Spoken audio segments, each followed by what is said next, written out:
হয় আজি সদৌ বিটিয়াৰ সংখ্যালঘু ছাত্ৰ সন্থাৰ 21তম প্ৰতিষ্ঠা দিৱস। তো এইবুলি আমি প্ৰত্যেকখন জিলাত 9 তাৰিখে নিৰ্বাচন হোৱা হেতুকে আমি প্ৰত্যেকখন জিলাকে প্ৰতিষ্ঠা দিৱস পালন কৰাৰ কাৰণে নিৰ্দেশ দিয়া হৈছিল। আজি চিৰাং জিলা এবিএমচিৰ উদ্যোগত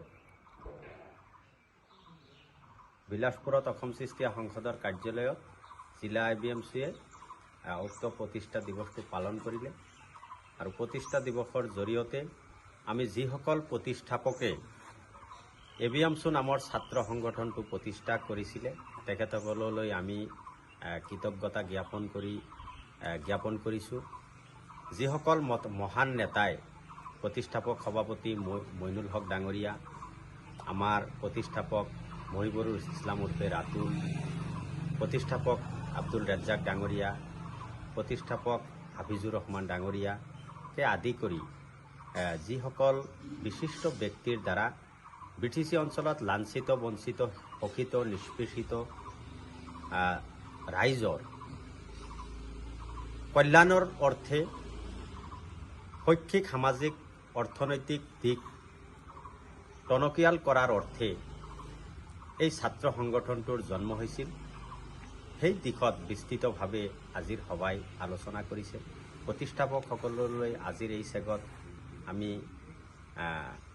কৃতজ্ঞতা আৰু তেখেতসকললৈ আমি দীৰ্ঘায়ু কামনা কৰিছোঁ। আজিৰ এই সভাৰ জৰিয়তে আমি বিটিআৰ অঞ্চলৰ ধৰ্মীয় সংখ্যালঘু সমাজখনলৈ আহ্বান জনাইছোঁ যে প্ৰতিষ্ঠাপকসকলে যি উদ্দেশ্য আৰু লক্ষ্য আগত ৰাখি পেলাই এবিএমচি নামৰ ছাত্ৰ সংগঠনটোৰ জন্ম দিছিলে, আমি সেই দিশত ছাত্ৰ সংগঠনটোৱে যাতে অনাগত দিনত কাম কৰি যাব পাৰে তাৰ কাৰণে আমি আকৌ এবাৰ এবিএমচিৰ পতাকাৰ তলত দৃঢ় প্ৰতিজ্ঞাবদ্ধ হ'লোঁ। গতিকে এই চেগতে আমি সৰ্বস্তৰৰ ৰাইজক এবিএমচিৰ আজিৰ এই প্ৰতিষ্ঠা দিৱসৰ প্ৰাক্ষণত প্ৰতিষ্ঠা দিৱসৰ দিনা সদৌ বিটিআৰ অঞ্চলৰ ৰাইজলৈ আমি এবিএমচিৰ তৰফৰ পৰা শুভেচ্ছা জ্ঞাপন কৰিছোঁ। আজি যি পৰিস্থিতি ধৰ্মীয় সংখ্যালঘু সমাজখনত, সেই প্ৰতিষ্ঠাপকসকলে নিশ্চয়কৈ সেই সময়ত তেওঁলোকৰ দূৰদৰ্শিতা আৰু তেখেতসকলৰ যি চিন্তাধাৰা, এই চিন্তাধাৰাই আজিৰ বাস্তৱ পৰিস্থিতিত স্পষ্ট কৰে যে 2005 চনৰ 10 এপ্ৰিল তাৰিখে জয়পুৰ এমই মাদ্ৰাছা প্ৰাংগণত যি উদ্দেশ্য আগত ৰাখি পেলাই এই ছাত্ৰ সংগঠনটোৰ জন্ম দিয়া হৈছিল, সঁচাকৈ সেই সময়ত ছাত্ৰ সংগঠনটোৰ জন্ম নিদিয়া হ'লে তাৰ পৰৱৰ্তী পৰ্যায়ত ধৰ্মীয় সংখ্যালঘু সম্প্ৰদায়ৰ ওপৰত, ধৰ্মীয় সংখ্যালঘু সমাজৰ ওপৰত যিবোৰ ঘটনা, যিবোৰ অন্যায় অত্যাচাৰ হ'ল বা আজিৰ যি বাস্তৱ পৰিস্থিতি, এই পৰিস্থিতিত আমি উপলব্ধি কৰিব পাৰিছোঁ যে সঁচাকৈ সেই দূৰদৰ্শী আৰু চিন্তাবান ব্যক্তিসকলে যি চিন্তা সেই সময়ত উদ্বেগ ঘটাইছিল তেখেতসকলৰ মাজত, আজি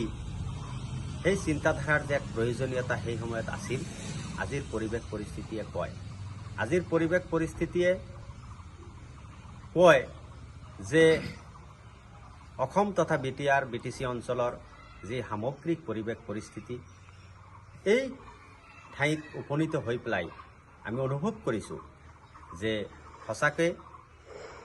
আজিৰ দিনত এবিএমচি নামৰ ছাত্ৰ সংগঠনটো যদি সৃষ্টি নহ'লহেঁতেন, প্ৰতিষ্ঠা নকৰিলেহেঁতেন, তেন্তে ধৰ্মীয় সংখ্যালঘু সমাজখনে আৰু বহু গুণে পিছুৱাই থাকিব লগা এটা অৱস্থাৰ সৃষ্টি হ'লহেঁতেন। গতিকে অনাগত দিনত এবিএমচিয়ে যি নীতি আৰু লক্ষ্য উদ্দেশ্য আগত ৰাখি পেলাই প্ৰতিষ্ঠাপকসকলে এবিএমচি নামৰ ছাত্ৰ সংগঠনটোৰ জন্ম দিলে, সেই নীতি আদৰ্শ আৰু তেখেতসকলৰ